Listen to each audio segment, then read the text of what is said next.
Hello, Bronco fans and football fans everywhere. Welcome to the Broncos Buzz on the MHRT network.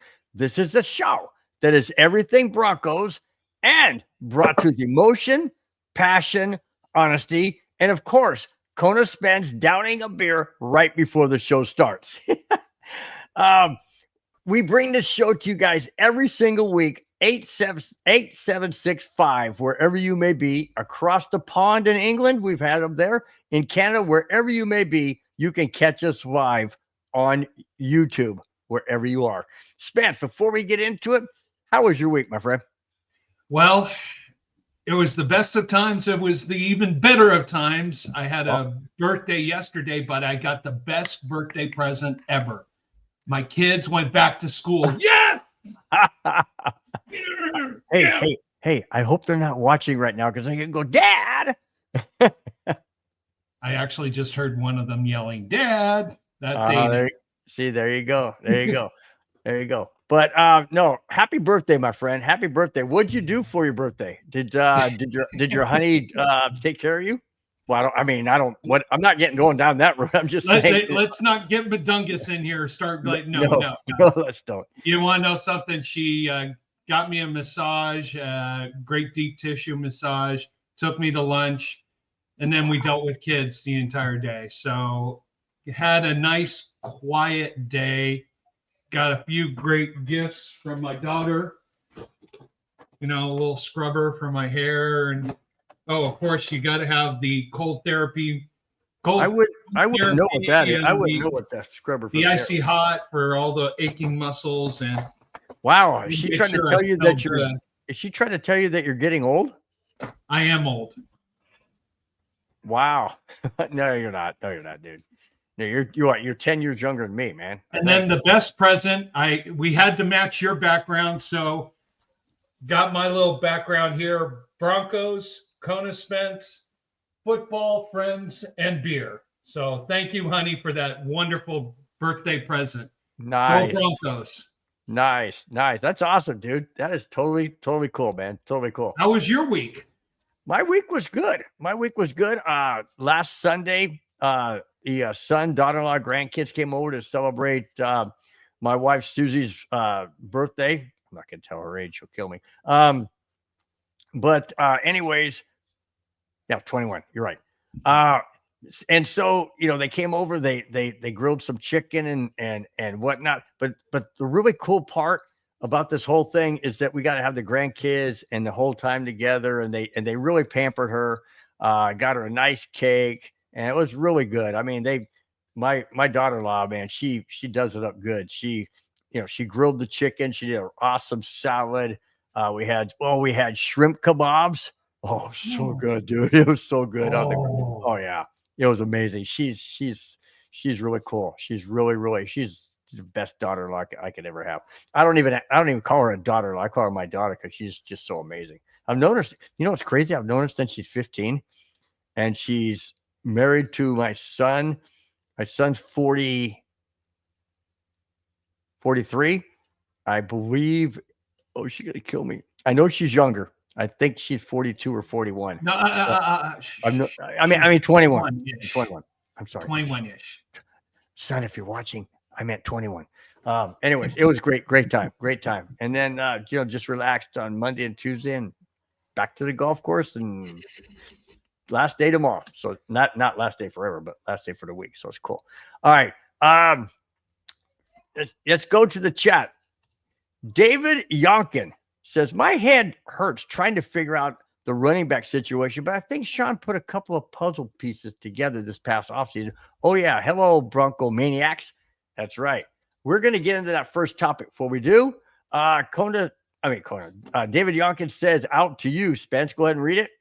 What peace and quiet. That is a great birthday present, of course. At this age, we don't want to be crazy. You just want to relax. By the way, David, how'd you do at the casino? I remember you talking on the other show we did on Tuesday. You went to the casino. How did my boxcars bet do on the craps table? Oh shoot! I don't understand those table games. I I understand craps. I mean, you put. I don't know. I don't get it. I just don't get it. I'm not a betting guy. I don't get it. I'm sorry. Sorry, guys. That do. Hey, that's your thing. My wife gets it. I don't. But my wife only does slot machines, so whatever. All right. Darren says, "Good evening, fellas." I say, "What's up, Darren? Nice to have you in the chat. Thanks so much for showing up. Really do appreciate it, like always. You guys are the best in the chat, man. We love having you. We love interacting, and feel free to just drop comments left and right, and we'll bring them up as long as they are appropriate. Okay. All right.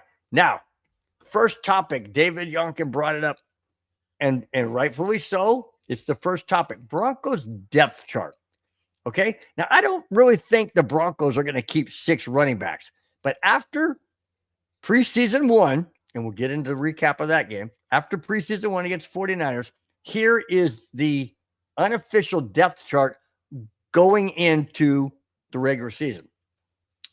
First, it is DK Dobbins. Okay. Yep. Followed by Jaleel McLaughlin, number 2, Audric Estime, number 3, Tyler Beatty, number 4, and tied for 5th is Blake Watson and RJ Harvey. 5th? Now that sounds a little bit, I wouldn't say a slap in the face because he's a rookie. So maybe Sean Payton is wanting to see, wanting to not put him so high up and put pressure on him, but keep him down low. What's up, Jack Kenners? Says Bill. Sorry. Go ahead and put it up. We're Bill doing it at the same time. My friends. Thanks, Jack. Really do appreciate it.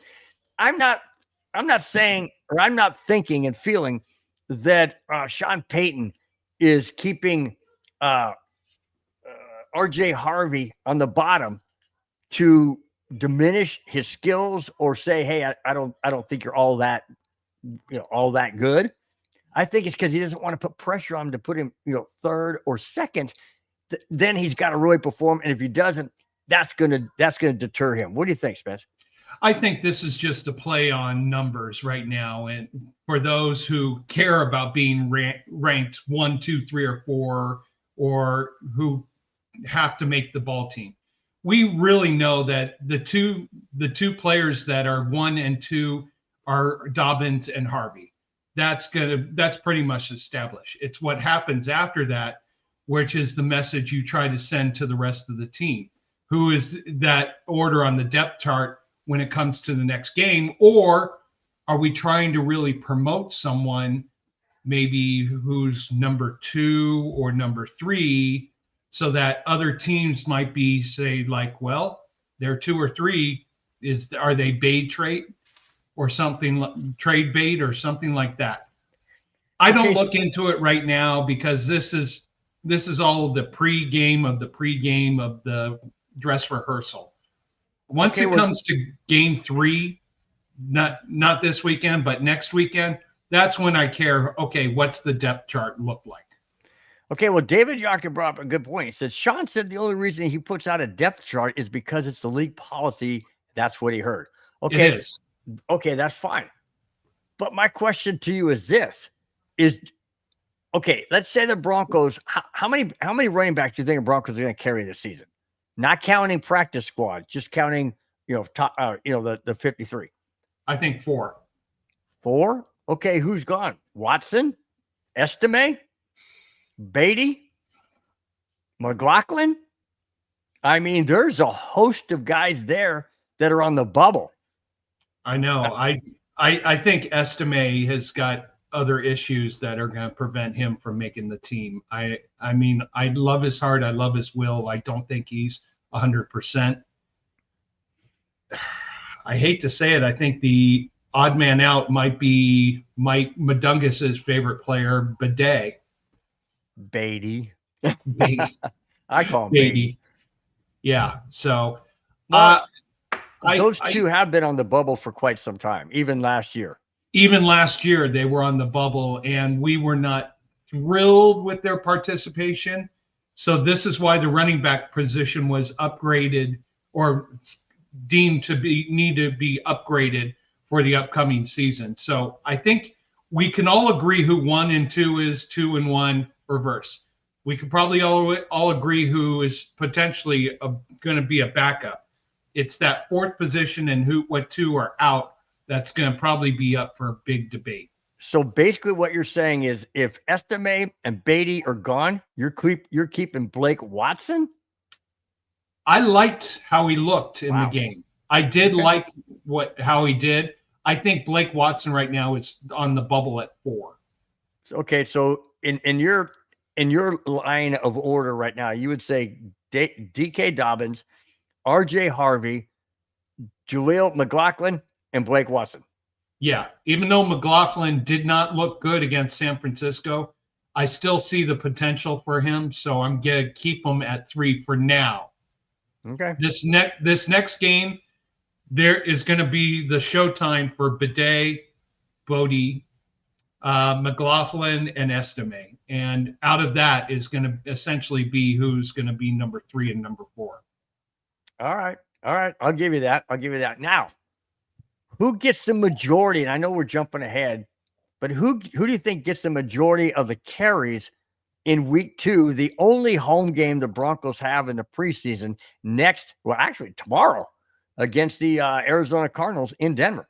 I think Bodie and Watson are going to be the ones who are going to probably be 1-2 with regards to this, because they're battling for spots on the team, and they're both on the bubble right now. And even though they statistically didn't look great, they have, I think, the best potential moving forward. So you're going to see a lot of carries from them in this next game. I don't think you'll see much of RJ Harvey. I don't think you'll see anything of Dobbins. Well, RJ Harvey has proved, I think as I said on the other show, I think game 1 was a get to NFL speed for Harvey. Get used to what's happening. Show your skills. And then he's going to probably take the sit back and watch position with game 2. Okay, now look at the whole. Look at it from a back, away, sideline, off to the side position. I don't know. He might get more carries, might get more run this week coming up. But what I would do is be having him in the film room, in the training camp, on the practice field, working more on just those small little details, because too many times we saw Harvey go to a hole off tackle and instead punch it outside. Now, granted, yeah, he showed some great speed going around the end, but that was against second teamers. He tries that against the Baltimore Ravens, he's going to be tackled for a 4-yard loss. Or the Eagles. Yeah. So it's just something he's getting. Game 1 and game 2 of preseason is for people who are on the bubble to make the team, and for players who are going to be on the team to really get to NFL speed. Because in training camp, you haven't done things at NFL speed. You've been at 60, 70%. So that's why I think that RJ Harvey should get more playing time, because I just don't think that playing in, let's say, the first half of the 3rd game and then having a week off and then going into regular season is going to be beneficial. This guy's a rookie. He's going to get killed out there if he doesn't figure it out and figure it out fast. I think you'll see a lot more of Dobbins and Harvey in game 3, the actual dress rehearsal game. And that's where you'll see more activity. RJ Harvey has got all the talent, all the skills. Now, can he apply the wisdom from the coaching staff to those skills to make a bigger difference? Yeah, good point. Going back to the chat, Johnny, my co-host, my co-worker at the golf course says, love the hat, Bill, coming from a Raiders fan. Yeah, Johnny, I know you're a Raiders fan. It's all good. But yeah, that's a pretty much old school. I've had this hat for a long time. It's got on this side, got the Broncos thing over here on this side. So it's pretty cool. I've had this for quite a while. Bill has a new co-host. No, I don't. Get back over there. I almost said coast. Jack Kenneth says, there you go. Say it, Spence. Spence, how many Konas am I behind with Sierra Nevadas? I am Question? on Kona beer number 3. So you're on number 2. Number Down 3. that quickly and you're caught up. Dang. Dang. That's okay. Jack Kenneth says, question, do you think SMA gets cut? Yeah. Okay. Well, yes and no. Could he go to practice squad? Is he possible trade bait for a 7th round draft pick? Okay. I mean, if I'm the general manager from a business standpoint, if I can get a 7th round or a 6th round draft pick for him, all the best. I do think, if not, yeah, I think he becomes a casualty of the cut system and someone else picks him up. What do you think about this from David Yonkin? If I can click on it. Beatty looked better than most of the running backs in week 1 preseason. That's why I want to see more. That's why I had Beatty number 5. I want to see if he's pushed to really push himself and earn that number 4 spot, or earn himself a potential in the dress rehearsal game. Johnny. Just a shame the Raiders are going to sweep the Broncos this season.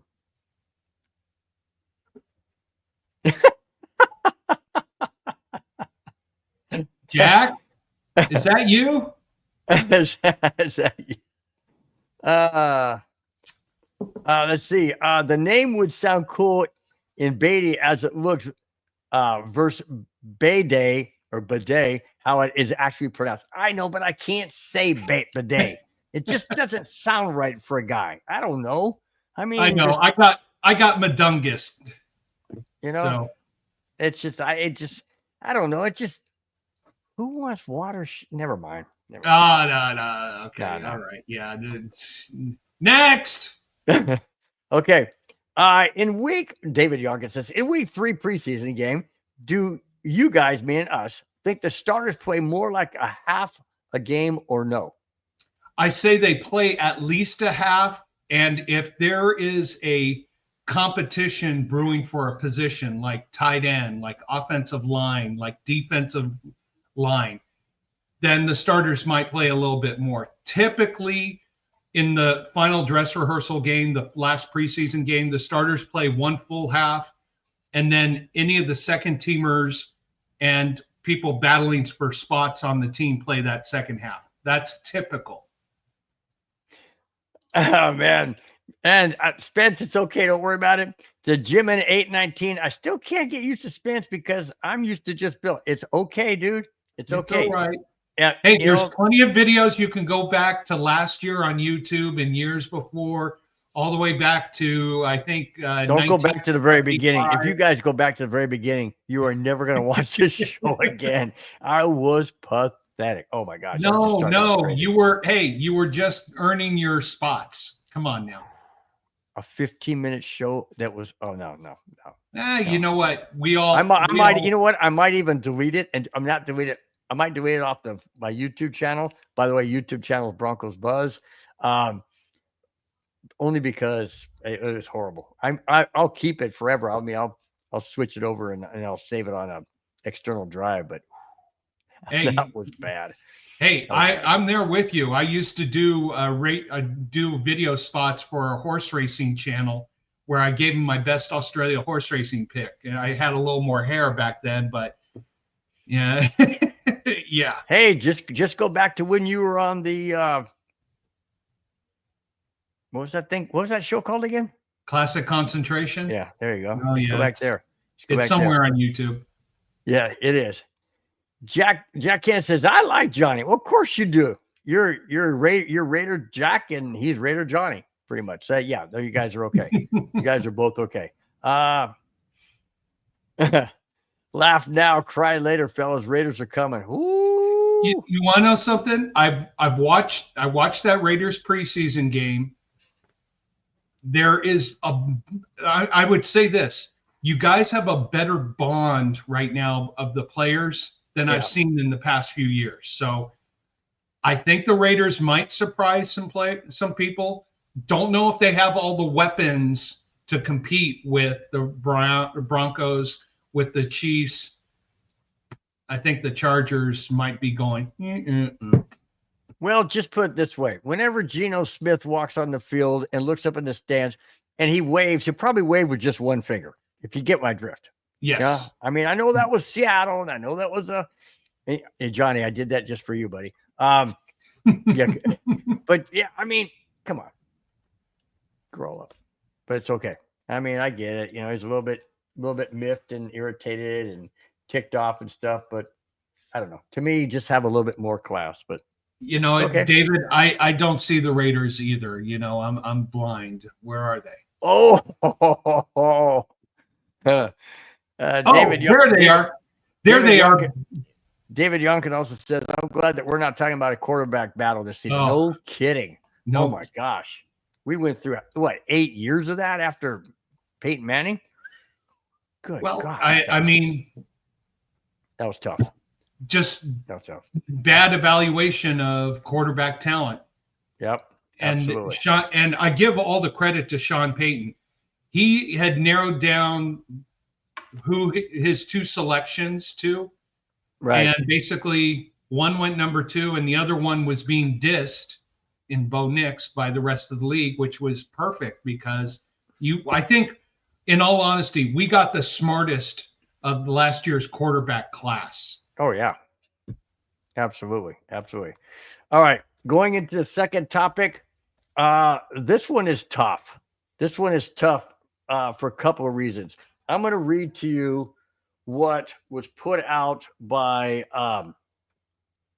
the NFL in regards to the passing of Lionel Taylor, running back of the Broncos in the 60s. Lionel Taylor passed away at the age of 89 earlier this week. Let me read to you his accomplishments. And the reason why, if you look down below my name here, it says, you deserve, talking about Lionel Taylor, you deserve to be in the Hall of Fame. Here's the reason why I firmly believe he needs to be in the Hall of Fame.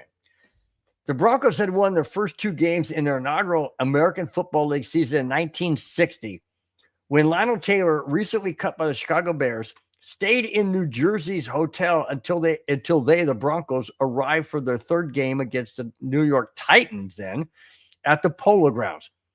Although Taylor didn't know the plays, obviously, he just joined the team that day, Taylor had 6 catches for 125 yards and a 32-yard touchdown reception as quarterback Frank Tripucka, no, the original number's 12, original number 18, made up routes for his new receiver on the fly.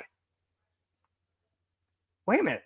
125 receiving yards, 6 catches, and a 32-yard touchdown, and he didn't know a single freaking play? Wow. Talk about cerebral. You think Peyton Manning's cerebral? Dude, this guy was ahead of his time in 1960. Listen to this. I scroll down. Listen to this. Although he didn't know the plays, meaning Taylor, he had 6 catches, like I said, 125. Okay, Taylor wound up with 92 catches for 1,235 yards and 12 touchdowns in just 12 games in his first season with the Broncos. Then had a 100-yard reception in 14 games in 1961. He played 7 seasons for Broncos, finished as their all-time leader in catches, 543, receiving yards, 6,872, and 44 touchdowns, not including Shannon Sharp, who set receiving records for the tight ends. Lionel Taylor was not a tight end. He was a running back. All right? A receiver. Running back. I'm sorry. Taylor is still 3rd behind only Rod Smith and Demaryius Thomas among, he's a receiver. Sorry. 3rd among Rod Smith and Demaryius Thomas among Bronco receivers in career catches and receiving yards, and 4th in touchdown behind Smith, Thomas, and Ed McCaffrey.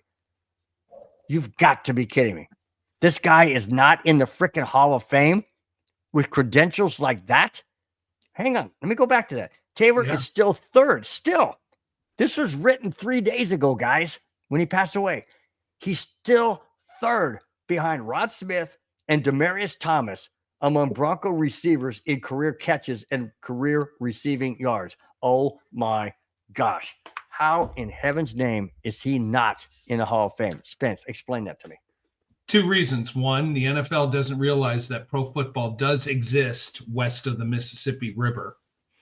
And 2, in a time where running backs were dominant, were promoted, were the central figure of all football teams, here's a receiver that excelled statistically, culturally wise, and physically after being cut and let go by Chicago.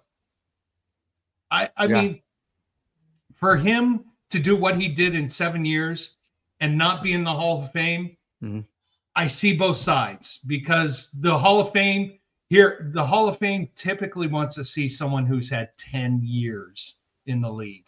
Gale Sayers didn't, and neither did Terrell Davis. I know, but typically, that's why I said typically. And at that point in time, and as I said, in that point in time, receivers weren't the stars. Receivers were the also-rans. So would I like to see him in the Hall of Fame? Absolutely. Does he deserve it? Absolutely. Is he going to get there? The Veterans Committee has to see this. And I think, I'm sorry we've lost him, but now we lost him at a time where now the Veterans Committee can be like, oh, yeah, and maybe get him in for next year. But see, that's what bothers me. Pat Bowlen, even though Pat Bowlen knew he was going to the Hall of Fame, I think he had Alzheimer's badly. He wasn't able to give his own speech. And then you have other players that go in after their time has passed. It just is wrong. It's just wrong to me. And then you made a great point about it. It wasn't the receivers type. It wasn't the receivers you put it as the receivers were also ran. I flipped that over and say the receivers were the stars, because every team was running the ball constantly. So if you had a guy like a Lionel Taylor who didn't know a freaking play, and came up with that kind of stats, that tells me that this guy was absolutely way ahead of his time, way ahead of the game. And yet the NFL Hall of Fame doesn't recognize that. It's just mind-boggling. When I came across that and read that, I was absolutely stunned that he's not in the Hall of Fame. You want to know something? I don't have all the other names, but there are people who should be in there that haven't been yet. And you know what? I hope the Veterans Committee, unfortunately, wish it was this past year, but while he was still with us down here, get a hold of this information, actually look at it and go, you know what? Let's get this guy in. Yeah, I agree. All right, Madungus, I'll bring it up. Oh, here we go. This goes back to Tuesday's show when we were on the 5280 as guests, and I don't know what was said, but I got nicknamed Bronco, you know what. Anyways, moving on. Yes. Oh, hang on. I'm on number 4 now, Jack. So I'm trying to catch up to Spence by Sierra Nevada. Wow, yeah. Good luck. Okay. Now we are going to go into the Broncos 49ers recap. All right. Yeah. Here it is. Reason why we talked about this on the 5280 on Tuesday. I'm going to bring in something. Bo Nix made a comment after the game. He said he played horribly. Yeah. He needs to play better. And then he says, I'm going to work really hard in practice to be better. Huh? You worked really hard. You threw 2 interceptions and admitted that you were flat. What the heck is going on with this guy? Bo Nix is coming off of a great season as a rookie, and now he admits he was flat and admits that it all rests on his shoulders and he has to be better. He said he wasn't as focused as he should be. How can you not? I don't get where he's coming from, Spence. I'm scared to freaking death. This guy is not. I dare say, is he not ready? What is going on with the guy? When you self-admit that you were flat and you were not as focused as you should be, that is alarming comments from your starting quarterback. Actually, I take it the other way. I take it someone who's willing to admit that he was wrong, that he was not prepared, that he was not ready, and that he's going to be better. I give him a pass on this game because he's getting back to NFL speed after, back surgery, breaking his back, after all the injuries he had to go through. He's getting reacclimated to the speed of the game. Yeah, he threw a few interceptions. Yeah, he rolled out to the right. There wasn't a coming rush, and he didn't try to avoid it, and he just threw it away. He's getting up to speed. I give him a pass right now. Now, if he does this week, has same poor performance, then I might be worried. If he really does it again in our third preseason game, then there's concern. But I appreciate someone who will admit, I did bad, I did poor, I need to improve. If he just blew it off, came with the same politically correct lines, well, I just didn't see it. He admitted wrong. It takes a man to admit when you're at fault. It takes a better man to go out and restore his name and honor, which I think he'll do this week. So I'm not worried right now. All right, good point. But Dungus, Bill sounds like Will, which goes to William, which is an odd name like Richard, which means dick. Oh, God. Why do you show this? I wasn't going to mention it. Because it's freaking, it's Madungus. It's hilarious. It's Madungus. Well, let's get to something more positive. Thanks, Jack. All right. Yeah, I know, Jack. It was only the first preseason game. Everyone's learning, but this is Bo Nix's second preseason game.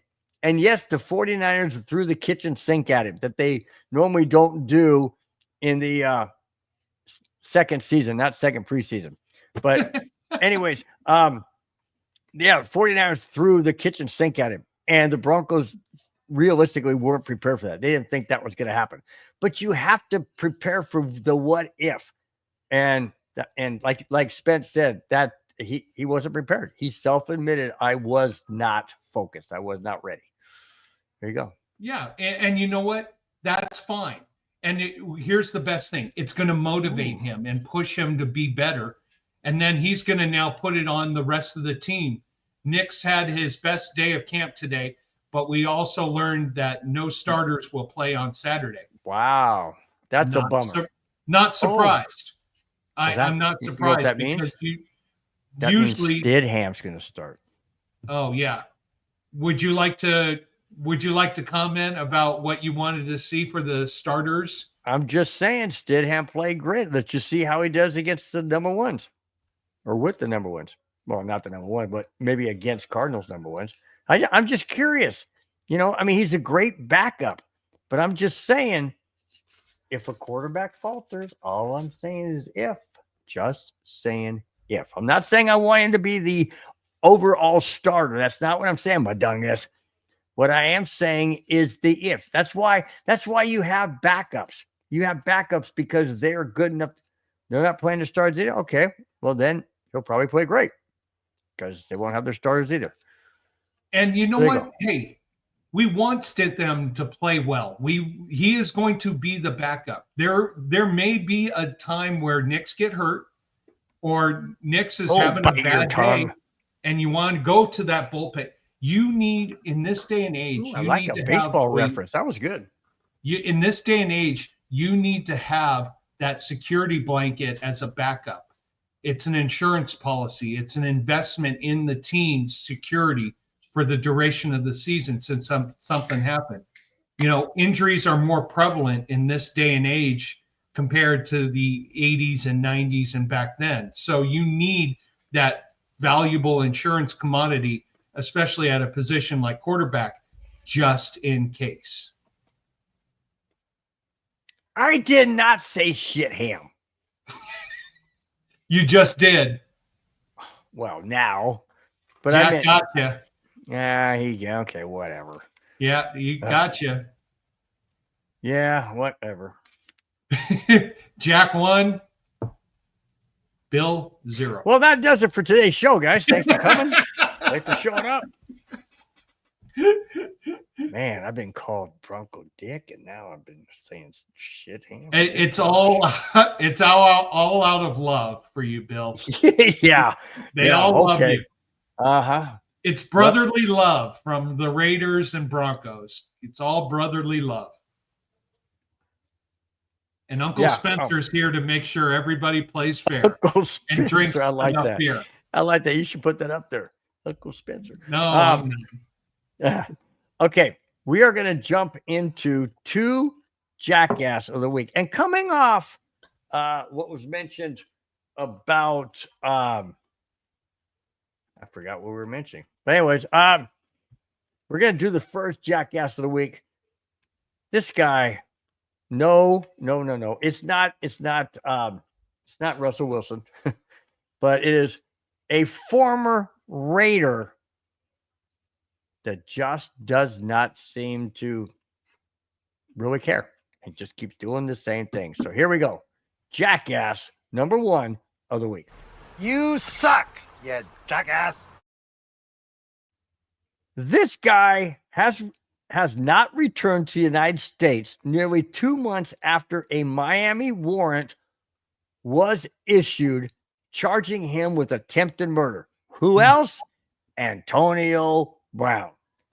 Instead, authorities say he's overseas, probably in Dubai. Okay. While showing luxuries on social media, openly flaunting sports cars, luxury items, and screenshots showing a $24 million bank balance. Is this guy out of touch with reality? Is this guy out of touch with... Does he not get it? Let me continue. The shooting happened outside a Miami celebrity boxing event, led to warrants of only $10,000 bond and house arrest per Sports Illustrated. How in heaven's name can you give a guy that does that a $10,000 bond? Was it $10,000 bond? You and I do something like that, Spence. Guess what? We're going down, dude. We are going down for a long time. And this guy flaunts. He's like putting it in the face of the cops. Hello, Anna. What a great wife. Look at that. Man, it's your birthday. That's for dang sure. Only on my birthday. No. With plenty of... With a horrible pour. No, with plenty of head. Well, geez. Okie dokie. Let's get it on. I don't have that thing. But anyways, that was too easy. I know that was too easy. But seriously, this guy does he not get it? Does he think that the okay? First off, I have a question. Does Dubai have a? They don't. That's why he's there. No extradition. There you go. That's why he's doing everything like, look at me, I'm flaunting, bling, bling. You know, this guy is out of touch.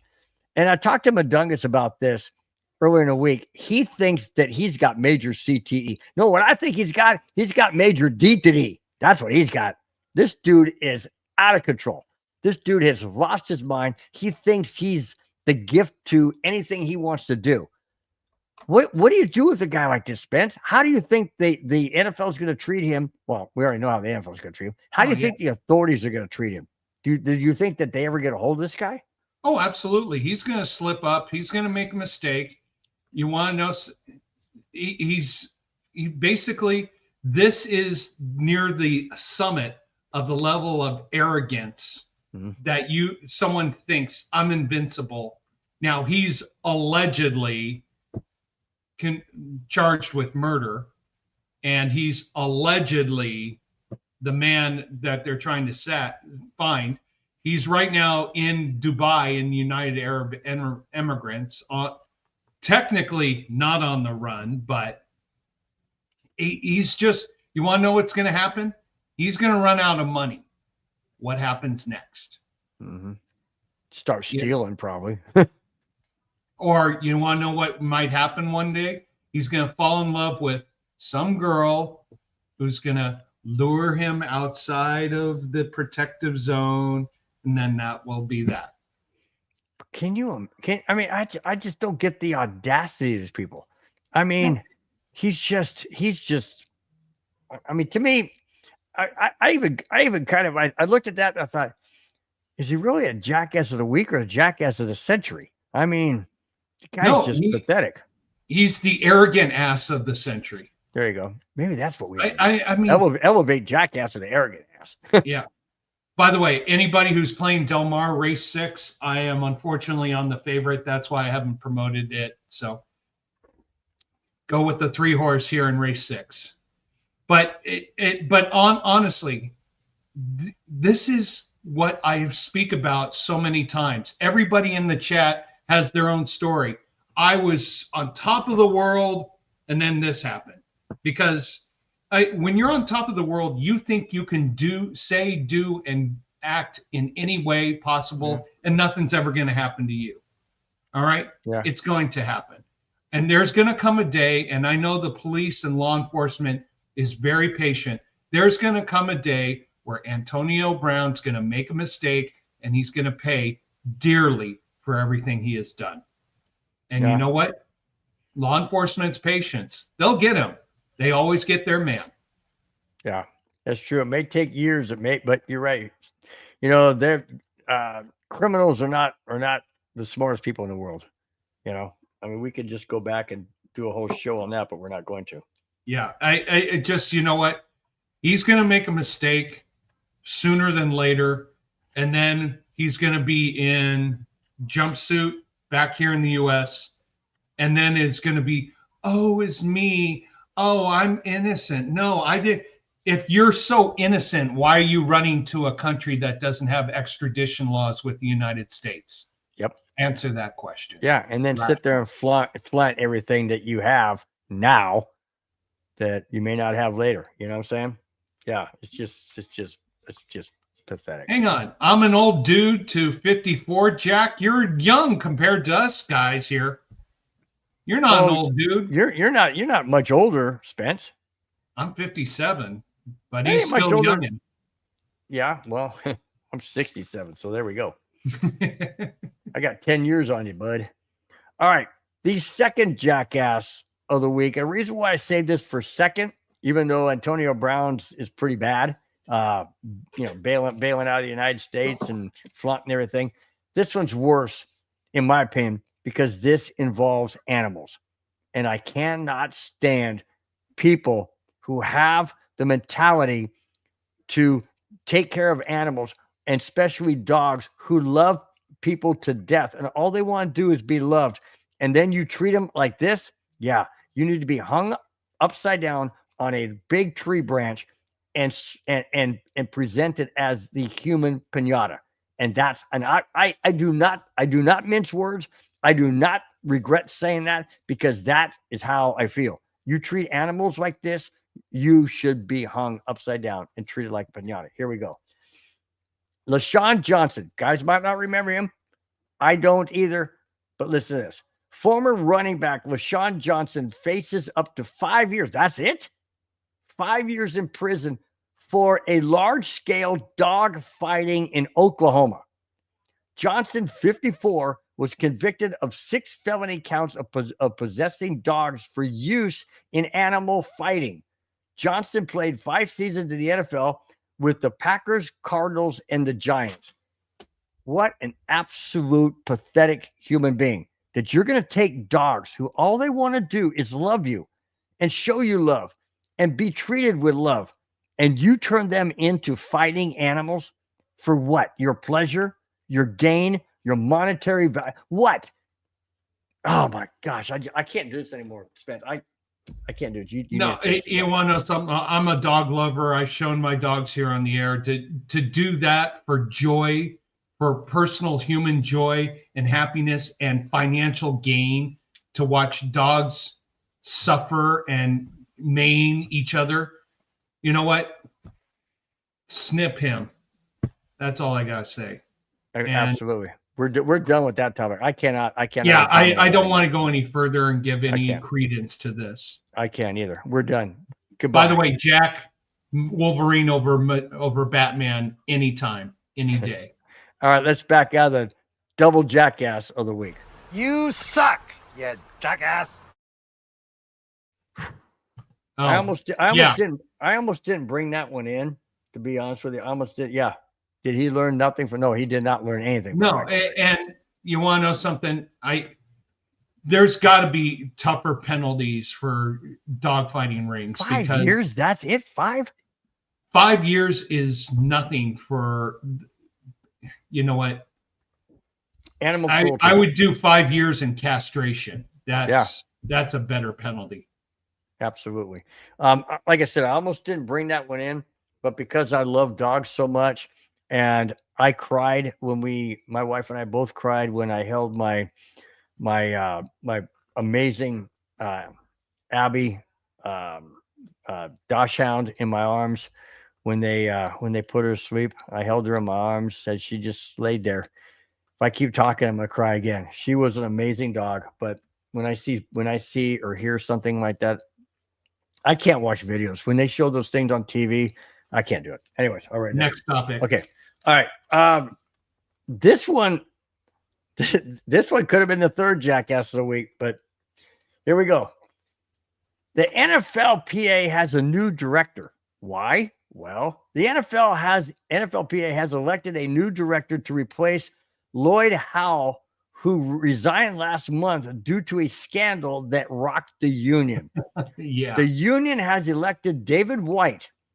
Howe resigned over reported expense of, are you ready for this? Expense of more than $3,000 at strip clubs. Yep. And an apparent conflict of interest after the investment group, Carlyle Group, wanted minority ownership of the NFL. Yeah. Oh my gosh. Dude, over $3,000 in a strip club? Seriously. You don't have any game. You cannot go out and find a woman and date her and stuff. You got to. What is up with these guys? And I know it goes back to, look who I am, that kind of thing. Hey, this dude had no freaking game, dude. No game whatsoever. Yeah. And to use funds from the union to do this, really? That just shows, here we go again. A level of invincibility and arrogance. Oh, it's okay. I could just take this money. No one's going to miss it. Oh, spend it on hookers and strippers. And in the end, who benefits from going to a strip club? The strippers, not you. Mm-hmm. Yep. Absolutely. Madungus says, I don't want to put up his jokes. Well, the whole dinosaur was kind of weird, but I'll put this one up, Mike. I like this. You don't need a parachute to go skydiving. You need one to go skydiving twice. Why? Because if you don't have a parachute the first time, you ain't going to make the second time. That's why. There you go. You don't need a parachute to go skydiving. In other words, you can jump out of a plane and just fall to your death. But if you have a parachute, the first time, you can go again the second time. Got it, Spence? Oh, yeah, I do. But it's just kind of one of those. It's a Madungus thing. It's a Madungus. Wow. Jack Kenneth says, can I go with him to the club and have him pay for it? Sure. I bet there's a few Raider players who would sponsor you. Oh. And next topic. And where else is there a better place to be in strip clubs than in I think my wife just Fuzzy Land. What's Fuzzy Land mean? Okay. All right. I will be honest about this. I've told my wife about it. Went down to Mexico with some buddies. Went to Tijuana. And I got selected. I selected the small straw. So I was the designated driver for a dozen guys. And sorry, guys, we're going down the rabbit hole, but keep listening. Go ahead. But they got wasted, and we ended up in a strip club called Fuzzy Land. Yes. Oh my gosh. I could not get them out of there quick or fast enough. I can Let's- tell you, let's I can just tell say you a this. story, but I dang sure am not going to do it on this show. Let's just say Or this. any We live tried to show. get, there was one time we tried to get out, and this monster, I mean, 6'10", 300-pound guy blocked the door, and we couldn't get out. A fight started, and I got everybody out of there quick. Where was this? Tijuana. Figures. Okay. Yeah. Just saying. It wasn't the Donkey Pony Show, was it? No. Oh, no. Oh, no, no, no, no. I've no, heard about no. those. I have not been to any of them. I don't intend to be in any of them. I haven't been. Last time I was in Tijuana, oh, good gosh. I was 19 with a buddy of mine, and we wanted to go down there and get some freaking moccasins. Remember them moccasin shoes? Oh, my God. I remember those. He wanted to get some moccasins. And he goes, "Come on, Buckwheat." He called me Buckwheat. I have no idea why, but he called me Buckwheat. And so we go down there, and his name was Mike. I guess there's a lot of Mikes. no. Yeah, his name was Mike. His name still is Mike. And so we went down there, and I'm like, dude, seriously? And then we're coming back, and the line coming back driving is crazy. Some kid jumps on the hood of my car and starts doing my windows and go, dinero. I'm like, I didn't ask you to clean my windows. What the heck? So I gave you, all I had was a newspaper. So I gave him my newspaper. He goes, oh, gosh. Anyways, moving on. Boy, that escalated quickly. Where are all these things I can put in there? Mike, you need to put them in my side so I can do them. Anyways, we're going on to another topic. Back to Broncos stuff. Drew Sanders had successful foot surgery he suffered at the beginning of training camp, per Mike Kliss of 9 News Denver. Sean Payton said that Sanders would miss north of 4 to 6 weeks as a result. Payton went on to say, and I quote, "The news is good. The news is good news in that it's a ligament in his foot and not a tendon." Okay, well, let me continue. I'm not going to try and spell it, but a ligament is easier repair than a tendon, end quote. I did not know that.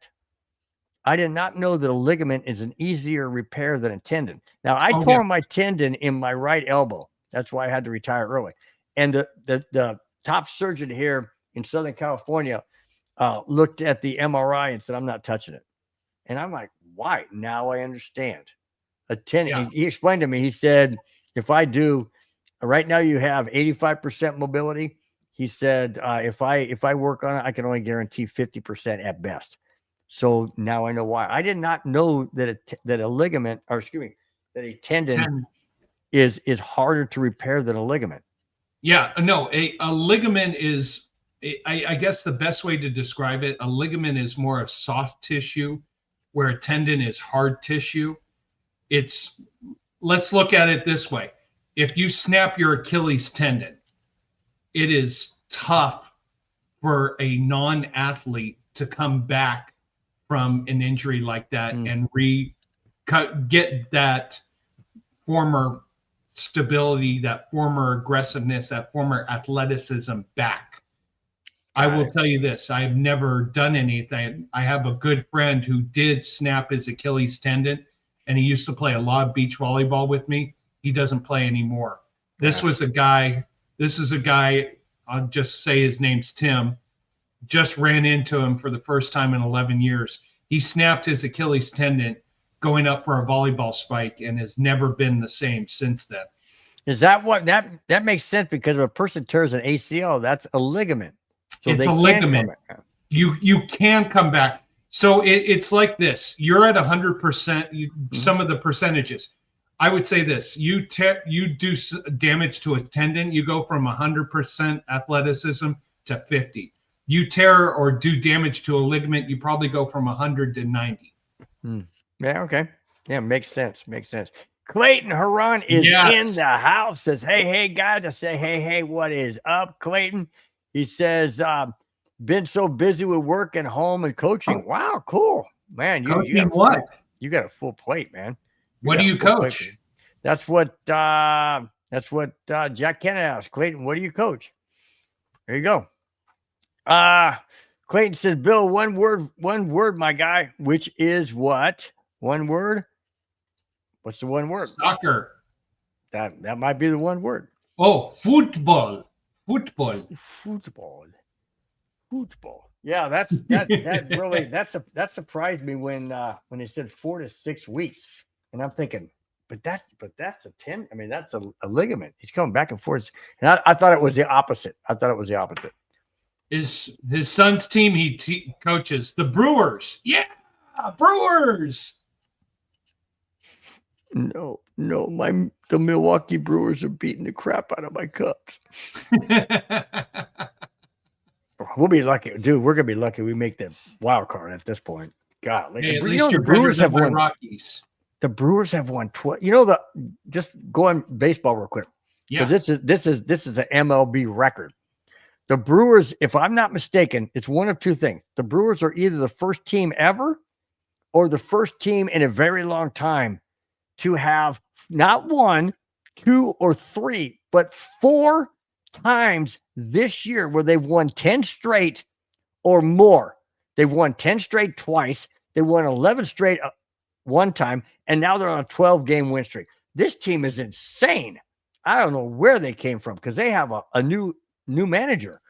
We got their old manager. Maybe they knew something because the Cubs got Craig Counsell, and we are just circling the porcelain fixture, man. But holy smokes, man! 4 times they have won 10 straight or more. That's insane. That is insane. Major's best record. So the dog days begin in August. The playoff run begins in September. So you want to know see something? What happens. Hey, just for your boys, just make it to the playoffs. That's the important thing. That's what I'm hoping. Right now, we hold the number 1 wild card, which means we would. If the playoffs start now, the Dodgers would play the Mets, and the Cubs would play the Padres in Chicago. Oh, okay. That's good. All right. No, I think the Padres would play the Mets, and the Cubs and Dodgers would play each other. No, because the Dodgers would play the last place team, or the last of the wild card, and the top 2 wild card would play. All right. Now, hey, my Rockies, they're only 32 games out of the playoff spot. Nice. That's cool. Here we go. First round draft pick. Here we go. First overall draft pick. Does baseball work that way, or do they have like a lottery like the stupid basketball? I don't understand the lottery thing. I don't get that whole thing. Now, it's so you don't do what my Rockies do and tank purposely so you can get Yeah, got it. But right. I think the Rockies are tanking so that the ownership can sell the team, which please, I wish I had $1 billion. I'd love to buy the Rockies. Walton Penner ownership group should buy them. Oh, I agree. Oh, that'd be fantastic. That would be amazingly fantastic. Because then you got 2 owners owning 2 organizations in Colorado. Stan Kroenke, the Nuggets, and the Avalanche. Then you would have the Walton Penner ownership group doing the Broncos and the Rockies. How cool would that be? That would be so freaking cool. And it would be brother-in-law against brother-in-law. Hey, thank you. That was going to be that point. That would be classic, dude. You talk about button heads. And isn't Rob Walton married to Stan Kroenke's sister? I don't remember who it is, but I know she's related to Stan Kroenke. She's related to the Kroenkes. I don't remember the order there. That's pretty cool, man. Talk about all in the family. Gee whiz. That's pretty cool. That would be cool, man. That would be cool. But wouldn't you just love to be at a sports bar with a Kroenke and a Walton walks in, and just the debating, getting those guys and having beers and drinks with them and being able to watch them just go back and forth with each other. Yeah, that'd be cool. I mean, that would be Colorado ownership. They wouldn't go to some, exclusive country club. See, a good friend of mine is a producer in Hollywood. He wants to do a cartoon one day called Snobbly Bill, where everybody there goes, kind of like Caddyshack when you would have the, what's his name? Ted Knight, you Judge remember? Schmelz. Oh yeah, yeah. That was a great movie. I love that movie, man, because Love that movie. I love golf and stuff, and Ted Knight, and that was just a great movie. By the It's way, in- it's in speaking the of hole. golf movies, I did see Happy Gilmore 2. I like it. Yeah, I liked okay. it. All right, cool. All right, Matt Henningsen. Poor guy.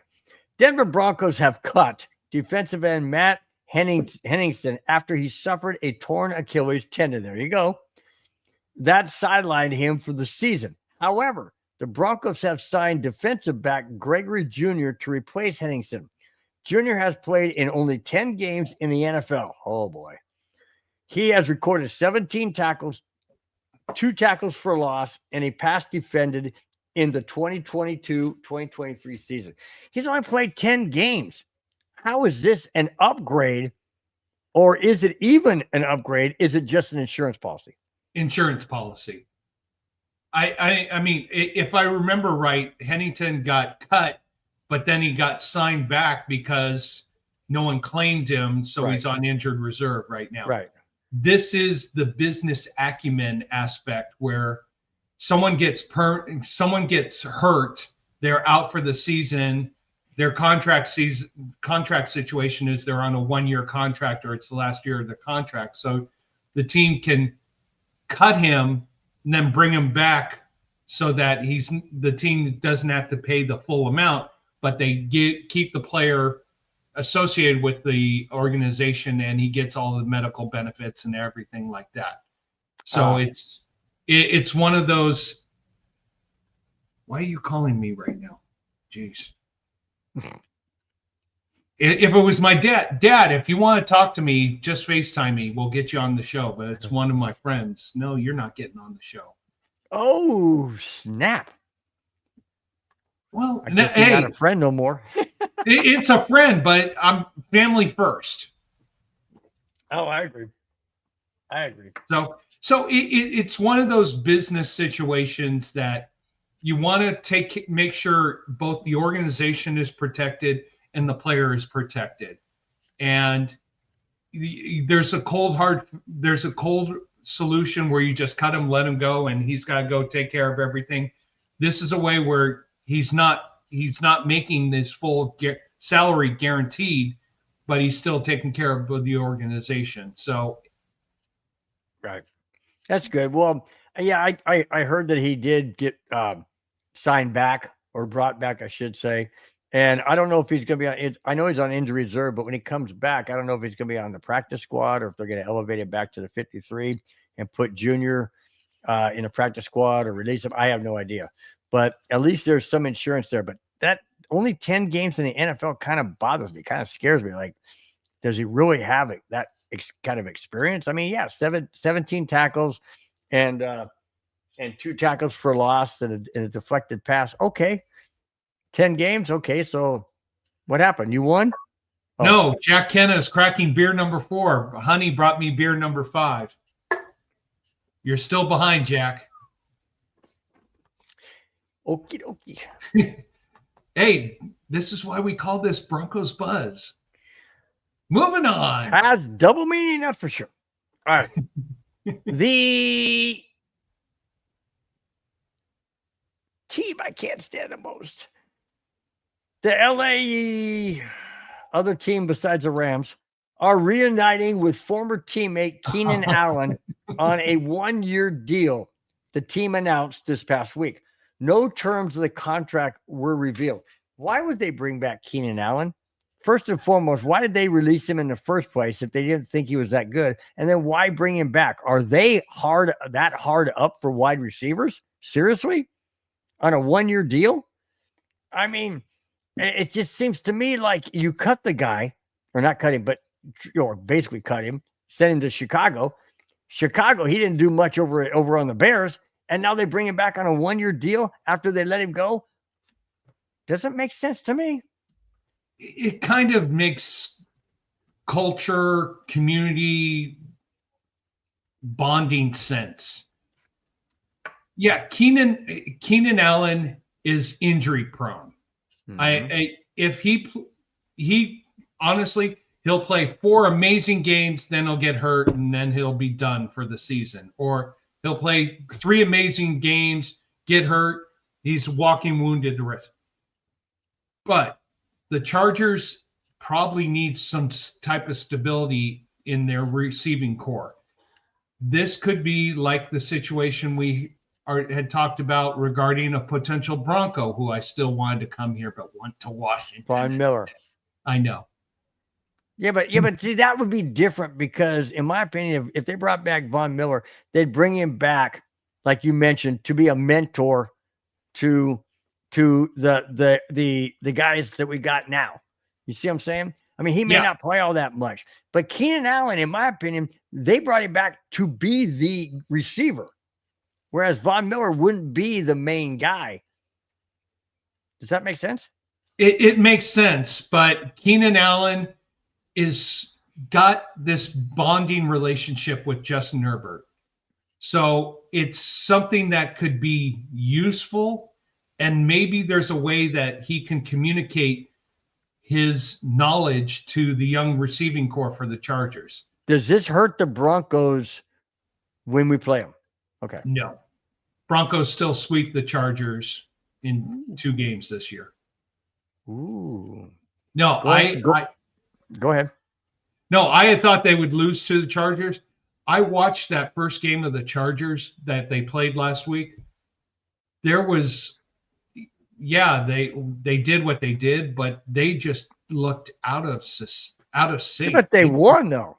They won, but just overall, they did not look like a firm unit who was ready to take that next step together. So I'm holding off changing my prediction for the Broncos season until I watch the Chargers, the Chiefs, and the Raiders game 3 of the preseason.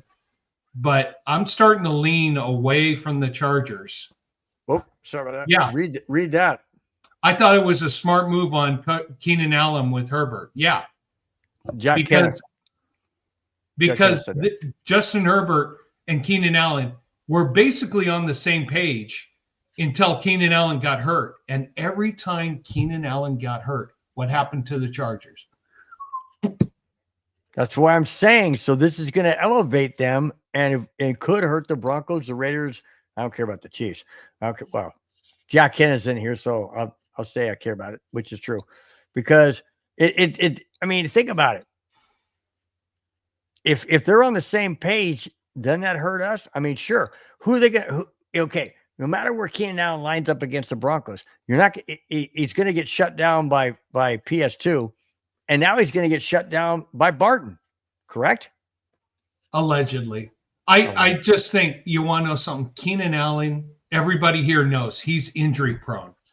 So I wouldn't be surprised if there's a wager in Vegas. Which week does Keenan Allen get hurt and out for multiple weeks? Is it under week 4.5? Okay. It's a huge risk reward. It's a huge risk because he will get injured. We all know it. It's a huge reward because it helps the camaraderie of the Chargers. It helps with the culture. It gets that communication bond between Herbert and the receivers. But he's going to get hurt. It happens with him. The Chargers, even in some of their best years over the past 10 years with Keenan Allen, they were on top of the world. He got hurt. Did he get hurt at all with the Bears the past several years? I think he did. Okay. I remember he did get hurt. I want to say it was week 10, week 11, or something like that. What's going on with my eye? Look into the light. Yeah. My eye No. Don't stay away from the light, Bill. Need you for the show here. I can't do it all by weird. myself. All of a sudden my left eye just went like blurry. Okay. I get that every now and then. You know those floaters that come in your eyes and stuff like that, and then you kind of Yes. blink, and then yeah. Anyways, all right. This is an interesting question, and I thought about this, and I want your opinion, Spence. Of course. There As we you go. freeze up. Yeah, I'm back. Okay. That was weird. I don't know why it shifts like that. I got a new router and everything. Maybe that's a problem. I have to sync it back up better. Okay. Oh, Jim in 819 says Allen is still good, guys. He's still good, but when you have the tag of being injury prone, you can be as good as you want. But all of us who follow the AFC West know he will get hurt and miss significant time. Now, if he doesn't get hurt, that helps the Chargers. But we just know the history and the legacy of Keenan Allen. And you know what? There are great and talented and amazing players who are just injury prone, and it just happens. Yeah. All right. Here's the interesting question. Okay. I found this on deep in NFL.com. Which quarterback room, if you have to choose, would you choose? New York Giants or the Cleveland Browns? Which quarterback room would you take if you had to choose? The Giants with Russell Wilson, Winston, DeVito, or Dart, or the Browns with Flacco, Pickett, Gabriel, or Sanders? Oh my God, that's an easy choice. The Browns. The Giants are, yeah. I don't want to hear anything that involves Russell. People Wilson. have been talking Dart like crazy. Yeah, no. Okay, let me rephrase it. I'm not talking about the entire room. I'm talking about which quarterback out of each room would you rather have? I thought you were So Dart, because I would love to see him. You wouldn't take Winston? Well, we're talking the Giants, right? Right. Giants are Winston, DeVito, or Dart. I want to see this Dart kid and see if he can actually beat these guys. Okay. And then when it comes to Cleveland, oh my God, is that a mess? Now, granted, I still want to see more of Cleveland because you have the established veteran of Flacco, who's a Super Bowl champion, stability, consistency, and professional. But and everybody's pushing Sanders, Shakur Sanders. You got Sanders, who has talent, but he's missing. Injured. He's injured right now? Do you know he's injured right now? Oh, yeah. There you go. Yeah. Another injury-prone person. Well, here's the only thing. I go back to the story of Schroeder Sanders when one of a team's head coach interviewed him, told him everything about one play, Dart over Sanders. That's, yeah. Wow. No, but I go back to Sanders and the story I read where a coach drew up a play, told him everything, told him the name of the play, did all this, and then asked him one question. What was the name of that play? And he goes, I don't remember. Mm-hmm. That explains everything to me about Schroeder Sanders. Now, Dart, this is a guy who I'm actually rooting for. You've got two seasoned veterans who have not done anything accomplishable in the NFL. Yes, Russell Wilson won a Super Bowl. Yes, Russell Wilson took another team to a Super Bowl and threw an interception. But since he left Seattle, what did he do? Destroyed a franchise and arrogantly left town. Then you got Winston, who is got talent, but always seems to flop when the pressure is on him. I want to see if Dart can come and supplant both of these guys and maybe bring up the Giants. But as a rookie, do you think he can do that as a rookie? I mean, Giants have already said that Russell Wilson's going to be their starter. What happened to the Broncos last year with a rookie? Yeah, but that's come on, Drew Brees. Bo Nix is head and shoulders above all these other rookies. I know, but at the same time, he is a rookie Bo Nix is a rookie who came into a complex situation, led the team to a 10-7 record. But we didn't have a true veteran on our team that could lead. I mean, Russell Wilson, like I said, I'm not trying to advocate Russell Wilson because I could care less. I'm just going by what the Giants have said. The Giants have said Russell Wilson is our guy to start the season because he's our veteran. Joe Flacco is the starting quarterback of the Cleveland Browns because he is well seasoned. That's why I brought this in, because if you're telling me that Wilson or Flacco is going to be supplanted by a rookie, okay, then just wonder. Then let me throw a question to the chat: who gets benched first, Russell or Flacco? I say Wilson. I say Wilson too, but everybody in the chat, I want to hear what you guys have to say. I say Wilson probably gets benched in week 3 or 4. Flacco, I don't think he gets benched at all because who you gonna put in there? Sanders? I mean, Sanders.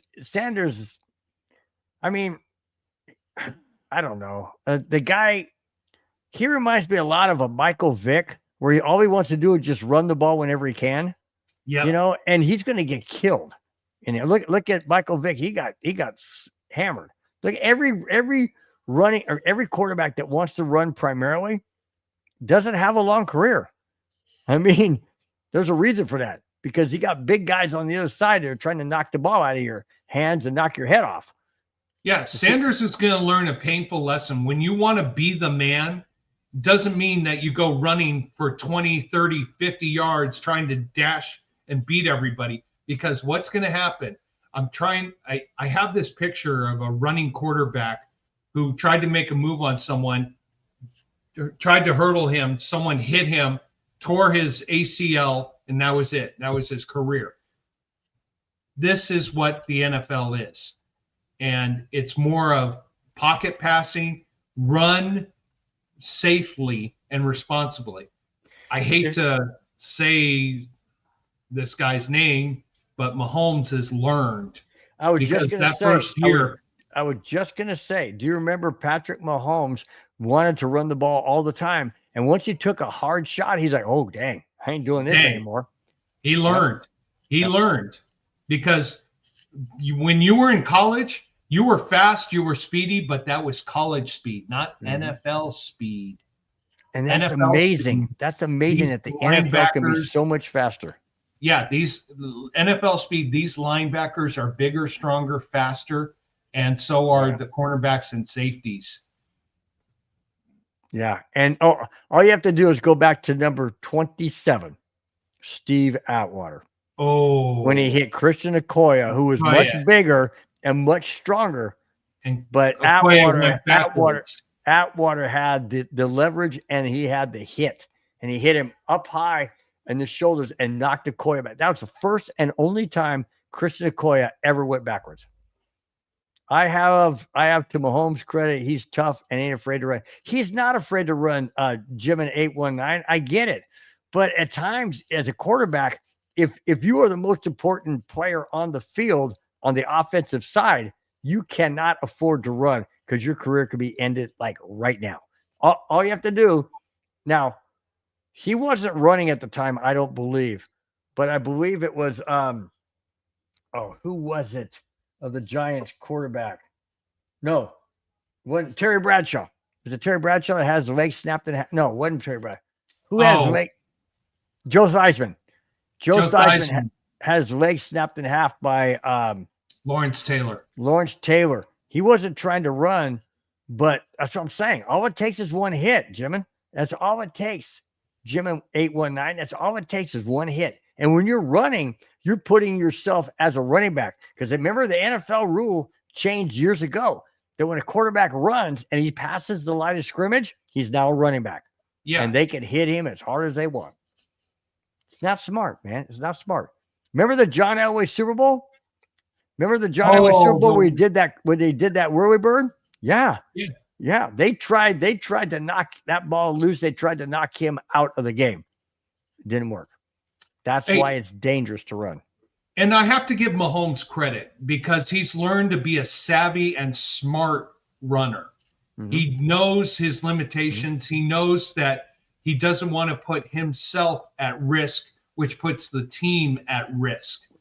See, a lot of these, and I think Sanders is going to experience this. If he gets in and he's going to try to make a play and he thinks he can get that extra 5 yards, he's going to get a painful reminder of the situation. It's going to happen. I'm trying to remember, there was a play that happened to the Washington Redskins. I mean, Commanders quarterback where he got smacked hard. And ever since then, he didn't. I think that was like in week 8 or 9. He's going to run no matter what, but I get it. These guys are out there out to hurt you. Well, Yep. yeah. Hello. That's true, Jimin. That's true, Jimin. Hey, Jimin, you knock out a quarterback, you basically took away 20% of the team. Mm-hmm. Now you're going with a backup quarterback. You still have all the skilled players, but you don't have someone who can get it to them in an efficient manner. Yep. I agree. All right, guys, we are in the very last 2 topics. I know you guys are excited to get your weekend going on. I don't blame you one bit. I really don't. These last 2 what? Hang on, my buddy Scott texted me. So Scott, I will respond to you. He's like, what is up with the banner behind you? So this was a part of a birthday present I got from my wife because she saw that Bill had a banner and she had to get me a banner here for the Broncos. It said Kona Spence, football, friends, and of course, the most important thing, beer. Which you ain't gotten in that glass. Well, you know what? 5's my limit for today. And there you go. It's your Jack birthday. Jack caught up to me with his 5th beer, so I'm not going to try to surpass him. It was your birthday yesterday, so there you go. Amen. Happy birthday. All right. Well, talking about running and talking about possibly getting injured or knocked a little bit crazy and whatnot, the NFL has decided in 2025 NFL season to ban a certain things that has been on the sidelines forever. 49ers 49ers tight end George Kittle broke the news that the NFL has banned smelling salts, citing a player safety issue. The NFL head neck and spine committee recommended prohibiting, due to George Kittle's recommendation, committee recommended prohibiting the use of ammonia inhalants for any purpose after an FDA warning last year. I quote from the committee. In light of this information we have gathered, effective immediately for the 2025 season, all clubs are prohibited from using using or supplying any smelling salts whatsoever, end quote. Wow. Well, yes and no. So I just want to clarify that teams are not allowed to do smelling salt. Teams. The players themselves, if they want to do it, they're still allowed to do it. Now, this decision comes after the FDA issued a warning regarding the safety and efficacy of these products, which could mask and symptoms of concussions, which is understandable. So, again, the teams, the organizations themselves, they're not allowed to do this at all. So wait a minute. Hold on. Let me interject real quick. A question. So you're saying that the players can bring it into their bags or whatever they have on the sideline themselves? How in heaven's name is that legal? Because I mean, how does the NFL know what is really in that stuff? I mean, I'm just saying. Because it's the risk factor. So the NFL teams are not permitted to be the suppliers of this. They cannot, the doctors can't do it. They can't, anything like that. The NFL, if an NFL player uses his own free will and his own abilities to grab it, use it, that's up to him. That just sounds like that's opening up a whole plethora of Pandora's box. You could put, I'm just saying, you could put stuff in there. I know you have to crack it open. Right. I know, but that is where the player assumes the risk. Okay. The NFL team. What if the NFL does a mandatory drug test or mandatory test, whatever, and finds out that there's some other substance in there? That I'm just saying, it's just I don't like. I like the fact that the NFL bans it from the teams. I don't like the fact of what you're saying throws a whole monkey wrench in this whole thing. I mean, I never saw or heard that at all. Here's the reason why they banned smelling salt is because it could cover up any other potential neurological injuries, concussions. There you go, right there. Like, Jack Kennedy said, I heard it covers up concussions. Right. So smelling salt could cover up any kind of other neurological effects, which you don't want to have, and the NFL doesn't want to be responsible. Now, again, this is a team, an organization, the doctors. If a player wants to do it on their own, that's entirely up to them, and the player has to assume all of the risk. And so if a player, now I'm not sure if the player has to disclose that, yes, I'm bringing my own smelling salt. Most likely they have to. Well, I was going to say they would have to. But I didn't see anything where the player actually had to disclose or do a I mean, what the heck? They could break out a spoon and a freaking lighter, and I mean, I'm just saying. I'm going way out the deep end. You know what I'm saying? I'm just saying. But, of course, they'd have to disclose it. But it's just one of those that I found. I was shocked. Wow. I was like, well, wait a minute. Okay, it's banned. Great. But the player, if they want to still do it, can bring it in. Really? Yeah. Wow. Yeah. All right. We have a completely different topic before we get to the last one, brought in by the chat. We always acknowledge the chat, so we're going to do that. Scott White says, what do you think Javonte Williams will do in Dallas? Do you think he will be the lead back there or not? What do you think, Spence? Dallas is a mess. That's all I can say. It starts with Jerry Jones, too. It starts with Jerry Jones, and I hope he can beat stage 4 cancer that he had and announced this week.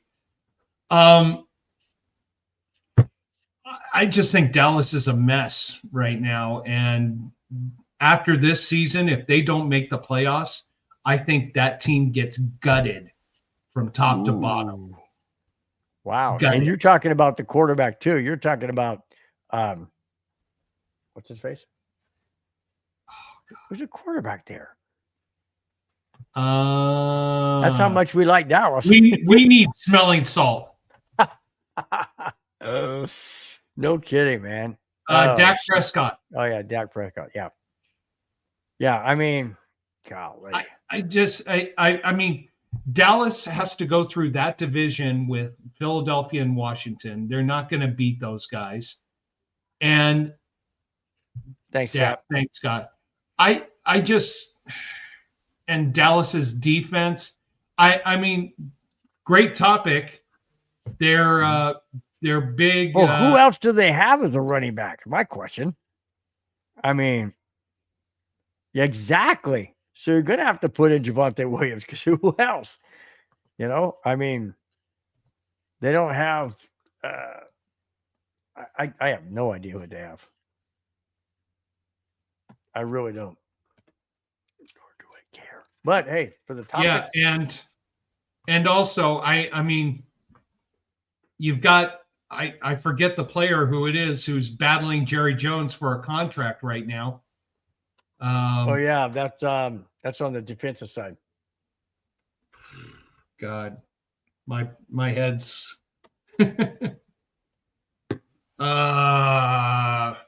Scott White, help me out here. Who's Who's in contract negotiations right now to get an extension? Well, he's not in. He's not. He wants to get traded.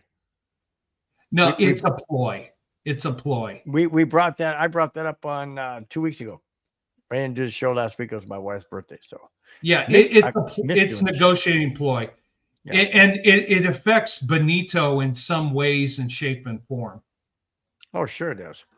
But Absolutely. I mean, I wish Benito would just not try to be a team player. Because I think Benito just wants to get the contract signed and moved on. His agent's trying to gouge the Broncos for every last penny. Then fire the agent and get somebody else that will do the right thing. Welcome to I know, sports. easier said than done, I guess. Whatever, because I'm not in that situation, so I don't know. But I wish I was. That'd be kind of cool. Oh, Micah Parsons. Micah Parsons. Thank you, Parsons. Jack. Micah Yep. Parsons. Yep. Now, thanks, Jack. What makes his negotiation interesting is he is Thanks, Jack. probably one of the top defensive linemen. So his negotiation is going to set the bar for everybody else. What I think Benito should do is sign right away, which is going to help put everybody else in line. Oh, okay, Benito signed for this. I'm here. And the first one to sign determines everything else. And that could be the game. Well, it's a domino effect, is what it is. That could be the game that Jerry Jones is playing. Who's going to sign who first? Yeah. If I was Benito, do you need $80 million over 4 years to make sure that you're well paid and taken care of, but you hurt the team in the long run? Yeah. I mean, look at some of the biggest. Look at the teams that have made Super Bowls consistently. The Chiefs, they're going to have an interesting situation, probably not this year, next year with regards to the salary cap. But coming up while Mahomes was evolving and getting better, a lot of players didn't take top dollar, which allowed them to bring more resources in. Now, Well, unfortunately, it's catching up with them. Just like John Elway in 97, 98, when they won the Super Bowls. I don't know if you guys are, even know this, but he played for the minimum salary at that time. It was $375,000 a year. He did that for 2 years with his contract backloaded to when he retired, and Broncos went back to back. Why? Because he allowed that money to go and pay for the players, a la Terrell Davis, Shannon Sharp, Edmund Cameron, all those players, Rod Smith, those guys, to keep them on the team. Therefore, they were able to win. That's the key way to go. Tom Brady did the same thing with the Patriots. Always took less to make sure there was one. That is the decision that a player has to make. Do you break the bank now to take care of you, or do you not take as much to help your legacy for the long term? But you can always backload it like Elway did. I don't know if that's still the key now or still the way it's done now, but Elway was given in one lump sum the day he retired an X amount of millions of dollars because he backloaded all that right at the end of his contract. Smart move. Kind of what Ohtani is doing for the Dodgers. Oh yeah. Oh God. Taking only $2 million, but everything is backloaded at the end for, probably the Dodgers are going to be hating themselves when that comes due. No, you want to know something? The Dodgers will make so much money from all the success that it will be a good investment down the road. Ooh, yeah, interesting what Jack is saying here. I laughed at Jerry Jones on not signing Micah Parsons before, but after the Chargers signing LT Slater to the biggest contract ever, he might never, ever get back again to the way he was. Yeah. Wow. Good point, Jack. Wow. Scott White says, what's your honest opinion of Singleton in terms of linebacker rankings in the NFL?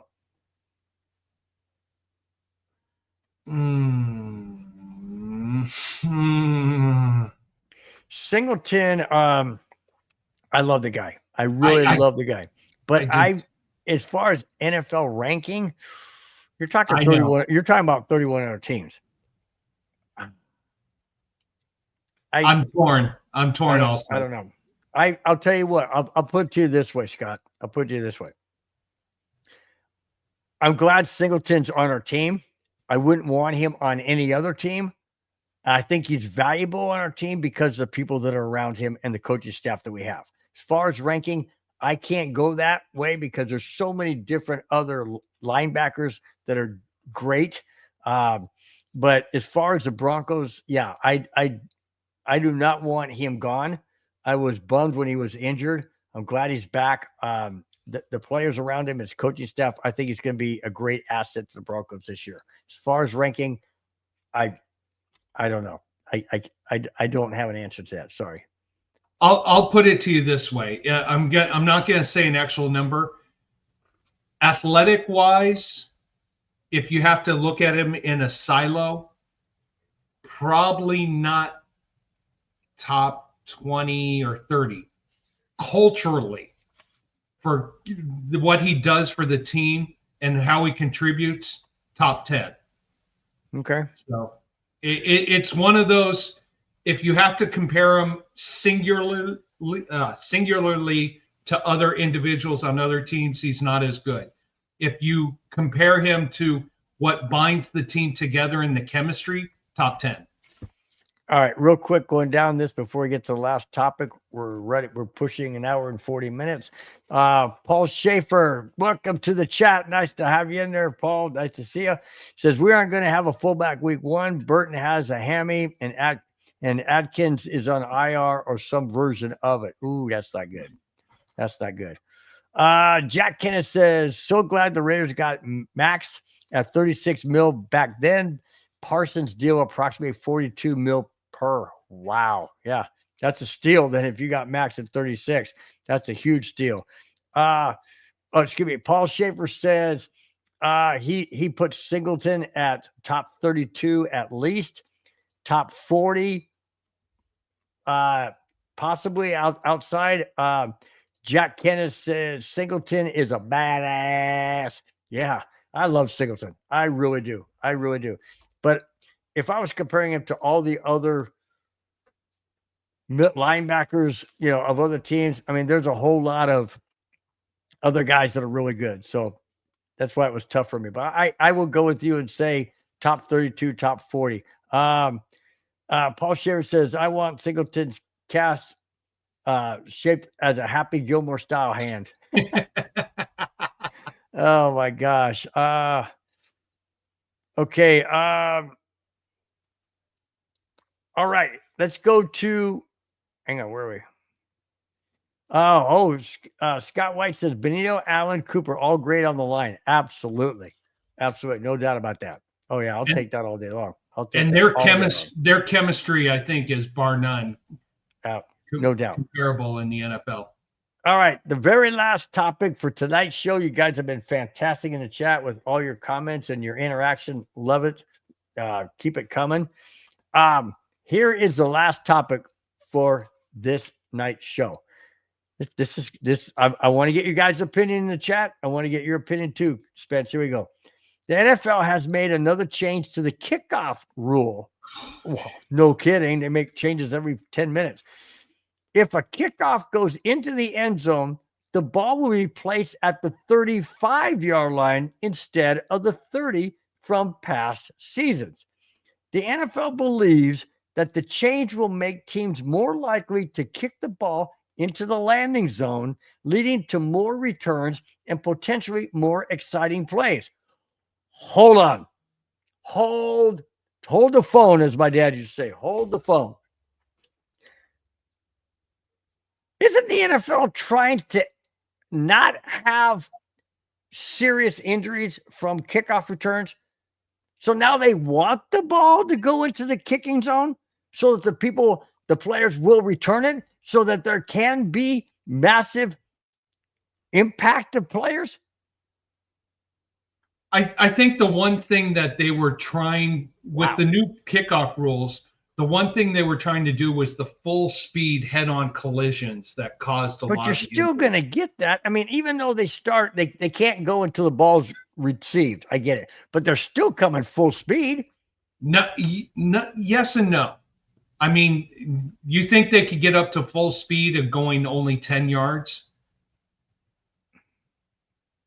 Well, yeah, if the kicking zone is now the 35-yard line, right, or 25-yard line, 25. The players are 10 yards apart from each other, so they cannot get up to full speed in the first 10 yards. Plus, they're probably just running a few steps and for 5 yards, and they have to adjust. You know, I applaud the NFL for trying something, but you want to have a kickoff play, but you don't want to have all the chaos that they used to have. I applaud them for saying, okay, kickers, you kick it in the end zone, penalty is out to the 35-yard line. I love it because it forces the kickers to have to be accurate with their kickoffs. Jack Cannon says, love it. He loves what the NFL just announced. Forces to make kickers to be better. Just watch more running backs will be running back kicks versus wide receivers. Right. Yeah. You want to have more kickoffs. You want to have more kickoffs are fun. I mean, we all grew up with the kickoffs and wanting to see guys take it the length of the field.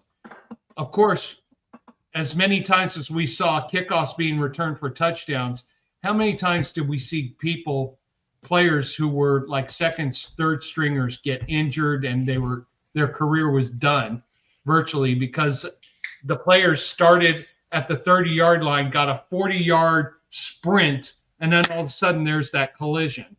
All right, let me go back in time. Let me go back in time.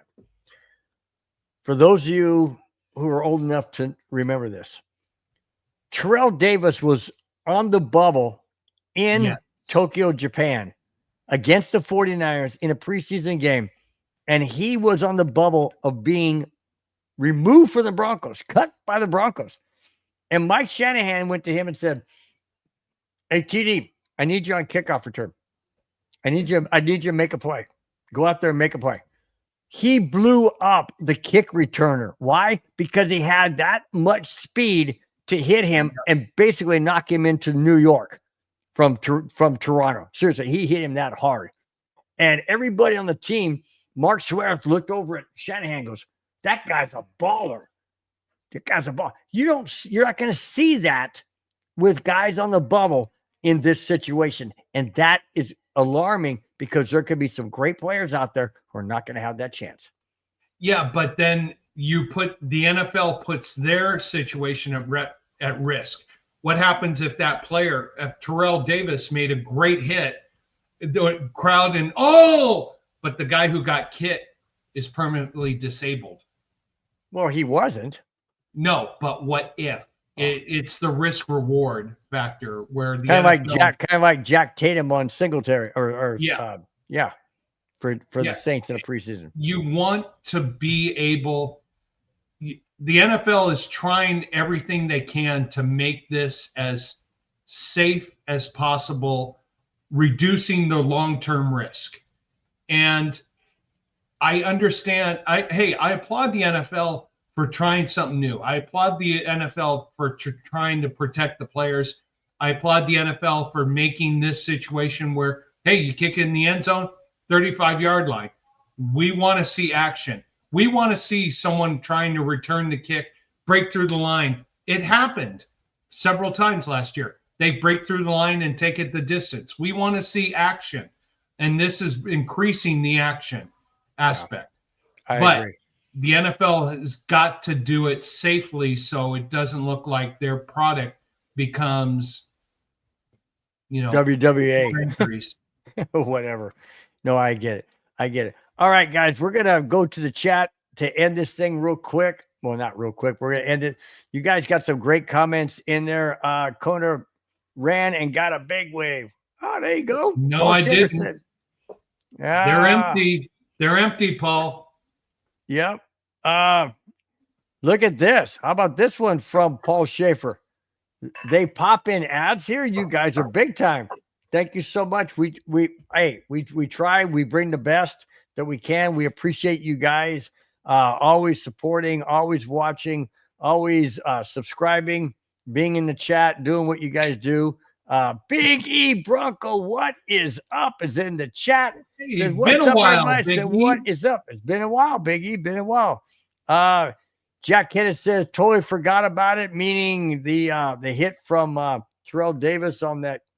I forget who it was, the returner for the 49ers in that preseason game back in Tokyo. That was crazy. Jim in 819 says Harvey's going to do great. Sure hope so. He is going to do great. He has a ton of speed, but he's just got to get the vision aspect acclimated to the NFL game. He's going to be great. It says he's got a hamstring already, so we don't know, especially with Sean. So don't know. J.K. Dobbins says Scott White said J.K. Dobbins. I agree. That guy, he's good. I think he's going to be fantastic on the Broncos. I really do. I don't know why the freaking Chargers will, because they're stupid. Why they gave him up? Yeah. Let's see. Jimin says, well, where'd you go? Why do you keep pushing him back? I don't. Here. What in heaven's name are you doing? Go ahead, hit it. Here. Dobbins, there. Harvey, yes, them both. 1, 2, we talked about that early in the show. Go back, Jimin, if you weren't in earlier, go back. We talked about that at the very beginning of the show about the running back room. Spence seems to think it's going to be Dobbins, Harvey. I don't know, man. I want it to be, but you got a veteran and a rookie. It'll be interesting. All right, let's go down the list real quick. Let's see. You guys are blowing up, man. We could go another 30 minutes on this. I do have to throw this in there just for you, Kona. By the way, just cracked number 6, so you're way down the list, buddy. Well, I can't exceed 4, or else the boss gets angry. She's watching right now, and of course, monitoring my activities. Yeah, exactly. All right, Kona, we can go until 8 o'clock tonight. We're not going to do that. Why don't you go ahead and run down everybody that was in the chat, some of the comments if you want to bring them up, and then we will close the show out. You guys have been fantastic as always. Thank you guys so much for showing up and for being in the chat. Kona, take us home. Amen to that. David Yonkin, thank you so much. I know your head hurts from trying to figure out the running back situation. No problem. Darren, good evening, fellas. Hope you're doing well. Johnny Linares III. Love that hot bill coming from the Raiders fan. Oh, my gosh. Jack Kenna. Jack, you win. Glad you outbeered me tonight. I have to be respectful, because if I have too many beers, the boss gets angry. Let's see here. Happy spouse, happy house. Happy boss, low credit card bill. For you. Yeah. Go ahead. Jim in 819. Thank you so much for being part of the show. Appreciate your feedback. Appreciate your input. Need to have more of it. I don't know who that is. I think he goes by the name Boss. Boss Hog. Boss. Let's see who we got. Oh, my wife, Anna, thank you so much for your insertion of Fuzzyland. And the flag behind you. And the flag behind me. And the special Kona Spence Broncos beer mug. That's so cool. That's so cool. We're gonna get a Bronco Bill beer mug for you.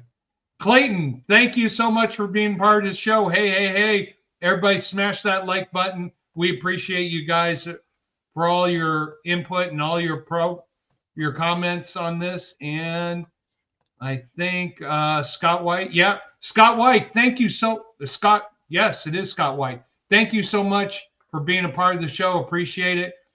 You're probably a Dallas Cowboy fan, so hope to see you on the neighborhood when we play the Cowboys. You got to say Paul Schaefer, Big E. I'm getting sorry. to them. Sorry. Yeah, you have to go through the list. Like after that is Paul Schaefer. Paul, thank you so much for being a part of the show. Appreciate everything. And let's see. You got to go through all these comments. You got to make sure acknowledge everybody because one or two sneaks in. My wife snuck in another comment there. Mhm. I Let's didn't see that. Yeah, well, she's sneaky. I think we got Clayton. Yeah, I was gonna Clayton. say, smash that like button and share, guys. That's what he always says. Amen. And thank you guys all. We really appreciate your feedback, your comments. We always want to make sure you're part of the program. Try to get as many of your comments in there. Thank you so much for taking your time on a Friday night to be a part of our show. Mm-hmm. Bill, absolutely. take us out. You guys, like I've said many, many times, I'll continue to say it, you are the backbone of the show. You are the reason why we do this show. We love doing it, but we love it even more when we see each and every one of you in the chat. Your comments, your support, as always. You guys are the best. Have a fantastic rest of your Friday. Have a wonderful, amazing weekend. We will see you next Friday night, 5, 6, 7, and 8, wherever you may be across this great land we call America. Till then, guys, take care. Talk to you then. Bye-bye. Fast lane when I pass in the street, bag of money in the passenger seat. Tempo's been asking for me on the road from the west to the east.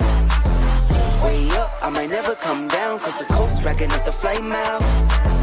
So high, I might never come down, so what, this is my lifestyle.